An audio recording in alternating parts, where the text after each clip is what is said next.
على رسوله الكريم أما بعد فأعوذ بالله من الشيطان الرجيم بسم الله الرحمن الرحيم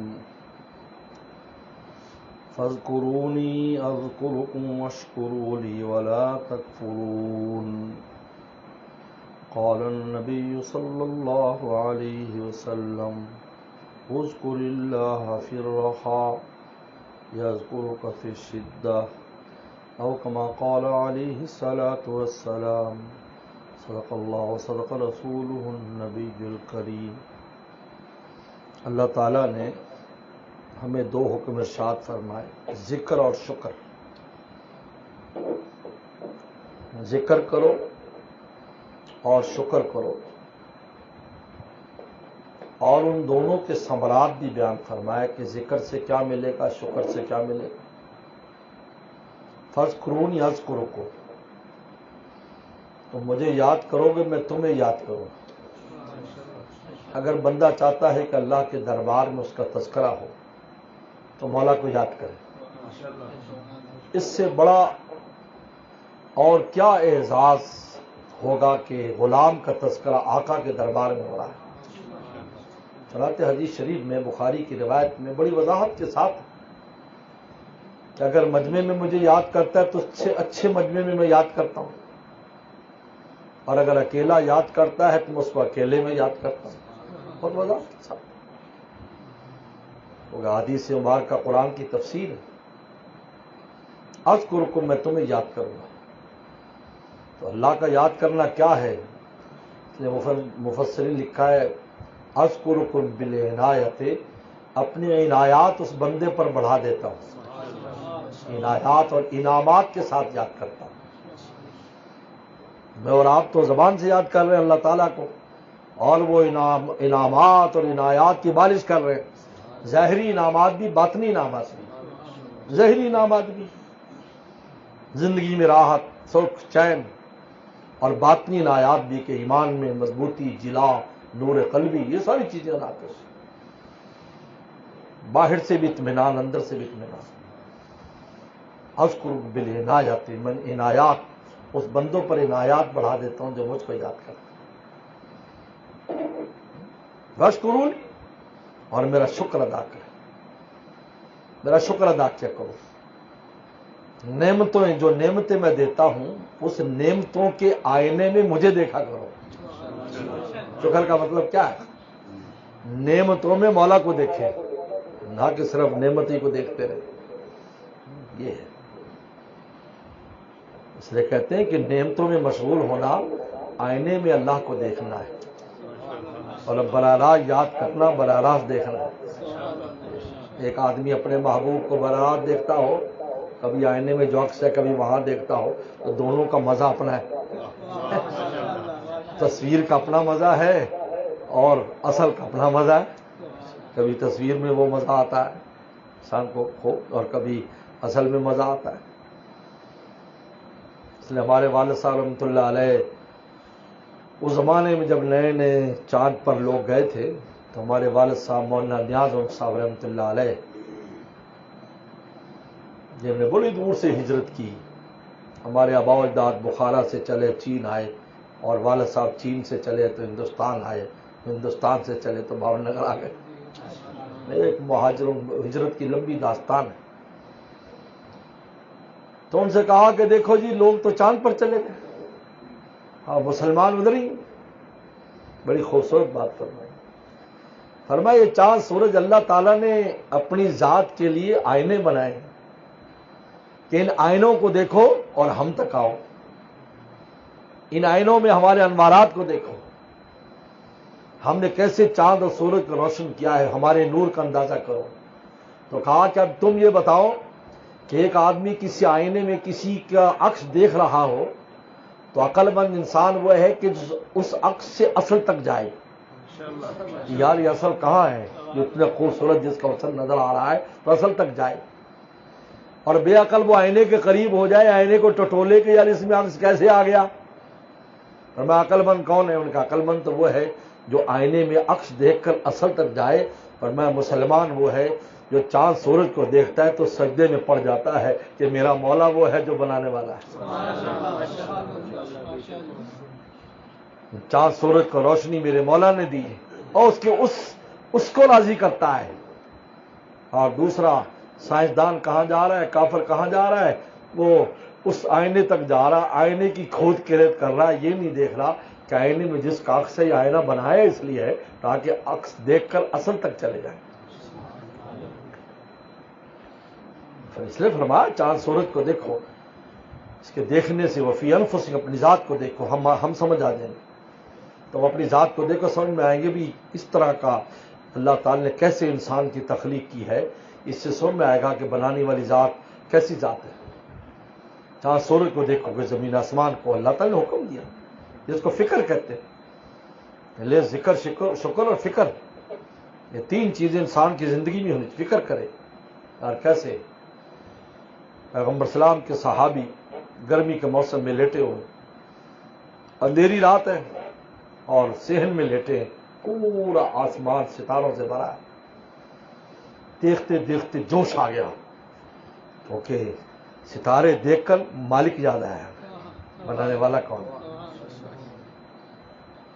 اس لیے کہ دنیا میں اصول ہے کہ جب بھی آپ کوئی عمارت دیکھیں گے تو اس کے حسن کی جب تعریف کریں گے تو آپ اس کے معمار کی تعریف کریں گے, یار بنانے والا واہ واہ یار کیا اس کا ذوق تھا, کیسی عمارت بنائی.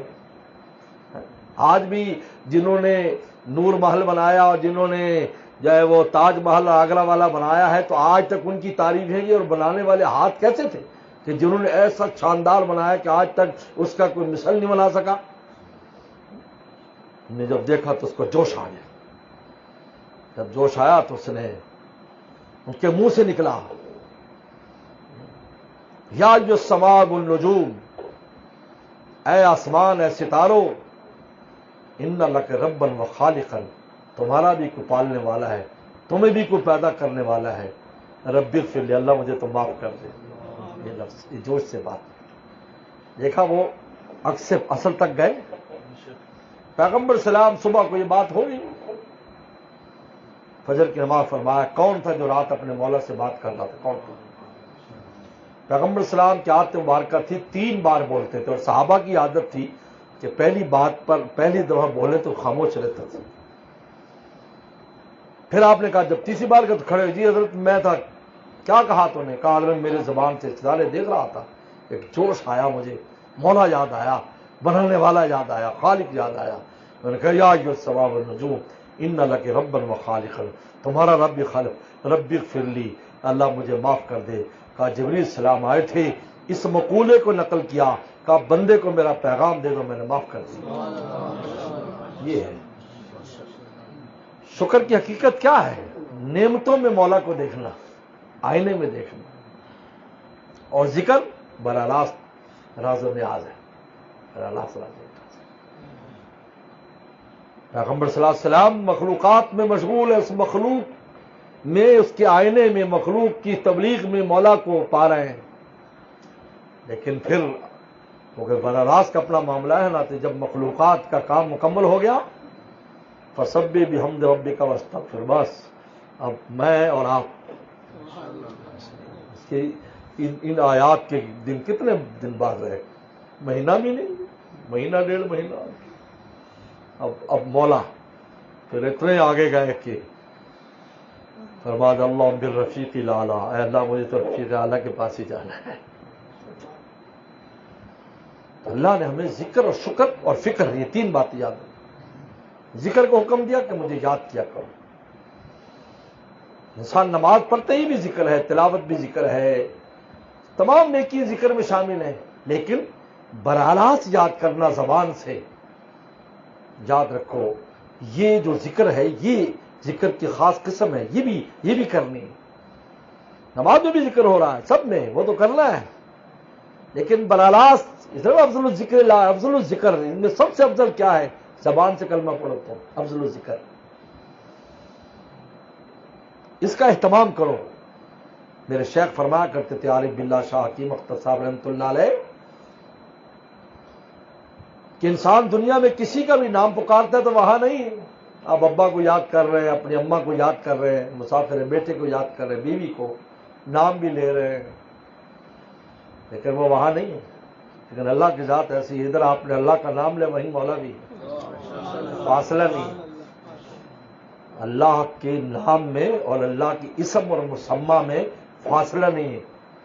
اس لیے تو اللہ کے ناموں سے کام بنتا ہے، کیونکہ جب آپ نے اسم لیا وہی تو مسمہ ہے، یہ کام ہو جاتا ہے۔ بسم اللہ، اللہ کے نام پر شروع کرتا ہوں، وہی اللہ تعالیٰ بھی جلوہ فروز ہے، ان کی طاقتیں جلوہ فروز ہے، ان کی قدرتیں جلوہ فروز ہے۔ آپ نے جن کو پکارا ہے وہی ہے، دور نہیں۔ اسم اور مسمہ میں فاصلہ نہیں، سے فرمایا ذکر مذکور تک پہنچاتا ہے۔ بشکرونی، شکر ادا کرو۔ بہت بڑی یہ کمی ہے، کوتاہی ہے نعمتوں پر ناشکری۔ بہت مخلوقات اس کی وجہ سے محروم ہوتی ہیں، کیونکہ شیطان نے کہا تھا لن تجد اکثرهم شاکرین، اللہ میں ایسا کر دوں گا کہ تیرا شکر نہیں، کھائیں گے تیری لیکن گائیں گے نہیں، کسی اور کی گائیں گے۔ اس نے کر دیا، اس نے کر دیا، اس نے کر دیا۔ برتن کا شکر ادا کریں گے، ڈالنے والے کا شکر ادا نہیں کریں گے۔ برتن میں ڈالا کس نے؟ برتنوں کا شکر ہو رہا ہے۔ اور فکر دنیا کی فکر ہے، مولا کی فکر نہیں۔ حدیث شریف میں آتا ہے من کان ہم الآخرہ، تو آخرت کی فکر لگا لے تو دنیا اور آخرت کی دونوں فکریں اللہ اپنے ذمے لے لیتا۔ اور جو دنیا کی فکر لگا لے پھر میں اس کے کام کو میں تقسیم کر دیتا ہوں، ایک کام دائیں اور ایک کام بائیں اور ایک کام پیچھے اور ایک کام آگے۔ اور جب میری فکر میں لگ جاتا ہے تو سارے کام ایک لائن میں کر دیتا ہوں، ایک طرف جائے گا تو ساری کام ہو جائیں گے۔ یہ اس لیے تین چیزوں کا میرے دوستو اہتمام کرے، ذکر روزانہ کی بجائے یہ جو کبھی کبھی ہم کرتے ہیں، میرے مرشد فرماتے ذکر کا ناغہ روح کا فاقہ ہے۔ ہم تسبیح نہیں پھیرتے ہیں، صوفی لوگ تو ہیں تسبیح نہیں پھیرتے، خلوت نہیں ہماری، کچھ خلوت ہو 5-10 منٹ ہی ہو لیکن اکیلے بیٹھ کر ہو، خلوت نہیں ہے تھوڑے سے۔ اس لیے تخلی پر ہی تجلی ہوتی ہے، جس کی تخلی نہیں تو تجلی بھی نہیں، تخلی نہیں ہے۔ الوقت ہم اور کام مشغول رہتے ہیں، الگ سے وقت نہیں ہمارے پاس، نہ تلاوت کا وقت ہے نہ ذکر کا وقت ہے۔ تو پھر کیا ہوتا ہے جب آپ ہر وقت ہی لگے رہیں گے؟ تو بڑی پیاری مثال دی مولانا رومی نے کہ ہر وقت کنویں سے پانی کھینچتی رہو گے تو کیچڑ آنے لگے گا، بھئی کنویں کو وقفہ دو، یعنی تم بڑے دینی کام میں لگے ہو لیکن وقفہ دو، کچھ دیر اپنے کنویں میں اوپر سے کچھ فیضان حاصل کرو تاکہ مخلوق میں بھی تقسیم کرو، خود بھی فائدہ حاصل کرو، کیونکہ پانی ہوگا تو وہ بھی گیلا رہتا ہے، باغ و بہار کنویں میں بھی رہتی ہے اور پینے والوں کو بھی مزہ آتا ہے، ورنہ کیچڑ والا پانی آئے گا۔ شکر کا اہتمام کرے، اللہ کی نعمتوں پر شکر کرے، کسی نعمت کو چھوٹی نعمت بھی بہت بڑی نعمت ہے، جب چلی جاتی تو پتہ چلتا ہے یہ چھوٹی نعمت کی کیا قیمت تھی۔ کبھی کبھی ایسی چھوٹی نعمتوں پر پوری زندگی کا ڈھانچہ ہوتا ہے۔ آپ نے موٹر سائیکل میں یا گاڑیوں میں دیکھا ہوگا، پیچ ایسے چھوٹے سے ہوتے ہیں، اگر وہ ہل جائیں یا وہ نکل جائے تو گاڑی جام ہو جاتی، چلنے قابل نہیں ہے۔ وہ کہتے ہے تو چھوٹا لیکن اس چھوٹے نے انجن بھی ہلا کے رکھ دیا، وہ جب تک نہیں لگے گا آپ کی گاڑی چلنے والی نہیں ہے۔ بعض ایسی چھوٹی نعمتیں جس کی ناقدری کی وجہ سے بڑی نعمتیں بھی ہاتھ سے چلی جائیں، یاد رکھو۔ اسی تو فرمایا کہ اگر لقمہ بھی زمین پر گر جائے تو اس کو اٹھاؤ، ذرہ بھی گر جائے اس کو اٹھاؤ۔ کیوں فرمایا؟ کہ لقمہ ہی تو ہے، اس لیے کہ یہ چھوٹی نہیں سمجھو، ہو سکتا ہے کہ اس کو پوری بلڈنگ تمہاری کھڑی ہو، اس کی ناشکری سے ساری بلڈنگ گر جائے تمہاری۔ جیسے پلر پر بلڈنگ ہوتی ہے، پلر پر بلڈنگ ہے۔ ابھی دیکھو اللہ معاف فرمائے، سیلاب میں کالاب میں کوئی، میں تو نہیں گیا لیکن جو گئے ہوں گے سنا ایک بڑا مشہور ہوٹل تھا وہاں پر، وہ پلر ہی نکل گئے نیچے سے، پلر نکل گئے تو پورا نیچے آ گیا۔ تو بعض نعمتیں پلر کی طرح ہوتی، یاد رکھو میری بات، کہ اس کی ناقدری کی وجہ سے ساری نعمتیں ہاتھ سے چلی جاتی۔ پھر آدمی کہتا ہے یار یہ میرے ساتھ کیا ہو، بھول جاتا ہے اس کو۔ مجھے چھوٹی سی نعمت جس کو چھوٹا سمجھتا تھا، کوئی نعمت چھوٹی نہیں ہے۔ ہاں نعمتوں کی ترتیب کے اعتبار سے چھوٹی ضرور ہے، چھوٹی بڑی، لیکن اپنی حیثیت کے اعتبار سے چھوٹی نہیں ہے، کیونکہ میں اور آپ اس کو حاصل نہیں کر سکتے اگر مولا نہ دے۔ بولو بھائی، اب روٹی ابھی جاؤ روٹی خرید کے لے آؤ. یہ اس لیے آسان ہے کہ مولانا نے آسان کی ہے. پنجاب میں گندم پیدا ہوئی اور وہاں سے گندم یہاں آئی اور کارخانے میں اور جو ہے وہ پسی اور پسنے کے بعد یہاں پر دکاندار اس کی بوری لے آیا اور وہ آٹا آپ نے ہوٹل والے نے خریدا اور ہوٹل والا پکانے والا پتہ نہیں کہاں سے آیا اور آگ کہاں سے گیس کہاں سے اور پوری جہان اکٹھا کر کے 15-20 روپے میں روٹی لے لی تم نے. تم 20 روپے میں اکٹھا تو کر کے دکھاؤ. چائے کا سامان نہیں اکٹھا کر سکتے. تمہیں اگر جو ہے نا وہ کینیا سے پتی منگوانی پڑ جائے چائے کی اور پنجاب سے بھینس لا کر جانی پڑ جائے دودھ کے لیے تو پتہ چل جائے ایک کپ چائے کی کیا قیمت ہے. ہمارے ایک کپ ہے. یاد رکھو ہر نعمت کے پیچھے بے شمار اللہ کا نظام ہوتا ہے تب جا کر چھوٹی سی نعمت پہنچتی. یہ سیب گئے کیلا کھا لیا یہ ایسے ہی آ گیا کہ ٹرک پر لدا کیسے آیا کتنے مزدور انوالو ہوئے وغیرہ وغیرہ کسان سمیت زمین وغیرہ پھر جا کر کیلا 1 روپے کے لیے آپ کھا لیا. نہ قدری کرو گے تو کیا خیال ہے پیچھے کتنا بڑا جہان ہے جن کی خدمت کی نہ قدری کرو. حقیقت سمجھو اس کی. انسان بس اوقات معمولی سمجھتا ہے یہ روٹی لے آئے بس 1 روپے میں 10 روپے میں کھا لیا. فرمایا وشکروا لی. اس لیے شیطان نے ایسے نہیں کہا ہتھیار کہا کہ میں یہ ہتھیار استعمال کروں. 2 ہتھیار اس نے کہا ایک آگے سے آؤں گا دائیں سے آؤں گا بائیں سے آؤں گا پیچھے جانی گناہوں کے نقشے میں اس کو گھیروں گا تاکہ یہ تیرے بجائے میرا ہو جائے. اور ناشکری انسان کے دل کا فعل ہے. دراصل یہاں سے یہ ناقدری یہاں سے پیدا ہوتی ہے پھر زبان سے بھی ادا کرتا ہے اپنے عمل سے کرتا ہے. انہوں نے کہا یہ کام کراؤں گا. اس لیے مفسرین نے لکھا ہے کہ اللہ تعالی نے اوپر بیان نہیں کیا کہ شیطان ہے کہ میں اوپر سے بھی آؤں گا لیکن اوپر کا راستہ اپنے اور بندے کے درمیان رکھا ہے کہ جب توبہ کر لے گا تو ہم سیدھے اپنی مدد بھیج دیں گے. تو ذکر کرے ذکر کی عادت ڈالے شکر کی اور فکر کی تھوڑا فکر کرے اللہ تعالیٰ نے کیسا نظام بنایا اس پر سوچے. بلکہ اسی دعا کے بارے میں لکھا ہے یہ جو دعا ہے اگر رات کو چاند ستارہ تو یہ پڑھ لے کہ اللہ کہہ دے ستاروں اے چاند اے سورج تمہیں بھی بنانے والا کون ہے اللہ مجھے معاف کر دے. علماء نے لکھا ہے اس حدیث کے تحت کہ معافی ہو جاتی ہے اس مضمون سے انسان کی معافی ہو جاتی ہے. تو بہرحال اب انشاءاللہ ہم ذکر کرتے ہیں روزانہ کی بنیاد پر یہ 3 کام ذکر شکر فکر تینوں کا پلے باندھ لو اپنی زندگی میں اس کو داخل کرو. پھر آپ دیکھیں انشاءاللہ تعالی ہماری زندگی میں اللہ تعالیٰ کی طرف کیسی کیسی عنایات اذکرکم بالعنایات میری عنایات بڑھیں گی. شکر کرو گے نعمتیں میری بڑھیں گی اور جب فکر کرو گے قرب ملے گا میری ذات کو سمجھنا ملے گا میری معرفت تمہیں حاصل ہوگی. اللہ عمل کی توفیق عطا فرمائے. اور تصویر دیکھیں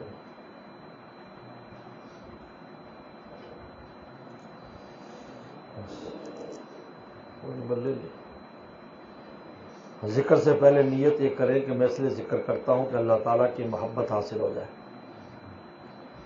اور جب لا الہ کہیں تو یہ تصور کریں ہمارا دل دھل رہا ہے الا اللہ کہیں تو عرش سے اللہ کا نور دل میں داخل ہو رہا ہے. درمیان میں کہیں کہیں محمد رسول اللہ صلی اللہ علیہ وسلم پورا کلمہ پڑھیں.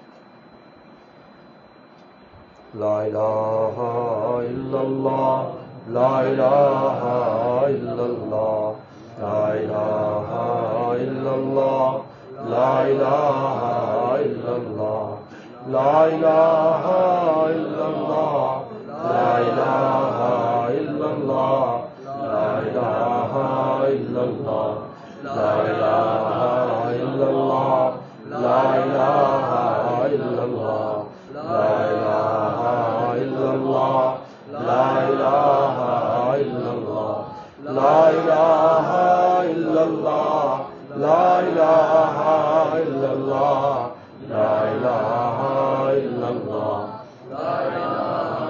الا اللہ لا الہ الا اللہ لا الہ الا اللہ لا الہ الا اللہ لا الہ الا اللہ